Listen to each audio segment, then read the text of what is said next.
Brigitte Lahaie, Sud Radio, le Love Conseil.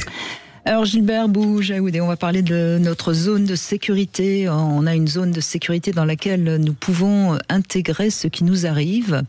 Et quand le stress est trop fort, c'est justement parce qu'on est sorti de cette zone de sécurité. De même que lorsqu'on a une hyperactivité, c'est pareil, on veut sortir de cette zone de sécurité, mais là c'est une sorte de sortie par le haut, si je puis dire, une fuite dans le sport, dans le travail, et c'est pas terrible non plus. Et alors, notamment lors d'une dispute, dans un couple, souvent l'homme va sortir par le haut et il va aller faire son footing plutôt que d'accepter de garder son stress. Bref, et c'est vrai, on le voit aussi lorsqu'on se sent agressé. Il y a des gens qui vont attaquer, d'autres qui vont au contraire perdre tous leurs moyens. Bon, bref. Alors, si aucun moyen n'est à notre portée, c'est à ce moment-là peut-être qu'arrive le burn-out ou la dépression ou la résignation. Enfin, en tout cas, quelque chose qui fait que tout d'un coup, on va perdre son élan vital. Et donc, c'est vraiment important de se rendre compte lorsqu'on est un petit peu en train de sortir de cette zone de sécurité. Alors, elle est évidemment très variable suivant les gens, mais ça se ressent dans le corps. Comme je le dis souvent, le corps ne ment jamais.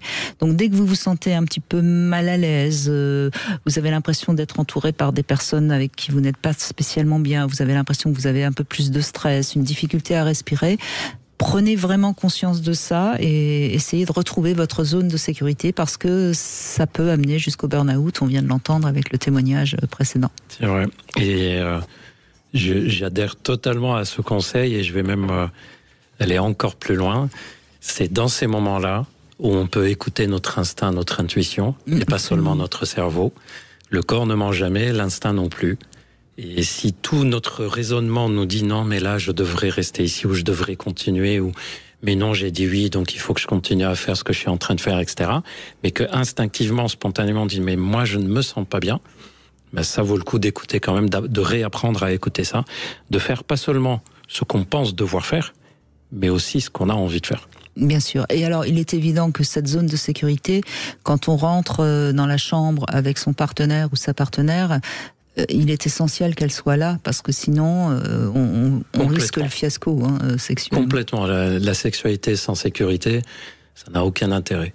Et ce qui est d'ailleurs très rassurant et même intéressant à connaître, c'est que cette zone de sécurité, le sentiment de sécurité qu'on a peut varier d'une personne à une autre, mais aussi chez la même personne d'une période de vie à une autre, chez la même personne d'une partenaire à un autre, avec le même partenaire d'une situation de vie à une autre. Donc, faut pas figer en disant voilà, ça c'est ma zone de sécurité et je reste que là-dedans. C'est dans telle situation, dans tel cas, etc. Donc, d'où l'importance de repérer notre ressenti. Je suis bien, je ne suis pas bien, je suis à l'aise, je ne suis pas à l'aise. Peut-être qu'il faut un moment où on est vraiment très très très bien, se donner 20 sur 20, et puis après on pourra comme ça noter et on sera plus à l'aise, ce sera plus facile à repérer notre degré de sécurité ou pas. Et si on n'arrive pas à le faire, beaucoup de personnes disent mais moi je n'arrive pas à le faire à chaud. C'est plus tard, je me dis mais je n'étais pas très bien ou j'étais bien. C'est pas grave, commencez à le faire à froid, à distance, un peu à la fois, à force d'y réfléchir, dans les heures qui suivent, le soir. Un peu à la fois, votre cerveau va s'habituer au fait que vous repérez ça. Et un peu à la fois, vous allez le faire de plus en plus à chaud sans même vous en rendre compte. Donc c'est pas grave même si c'est fait à froid. Voilà l'exercice du jour.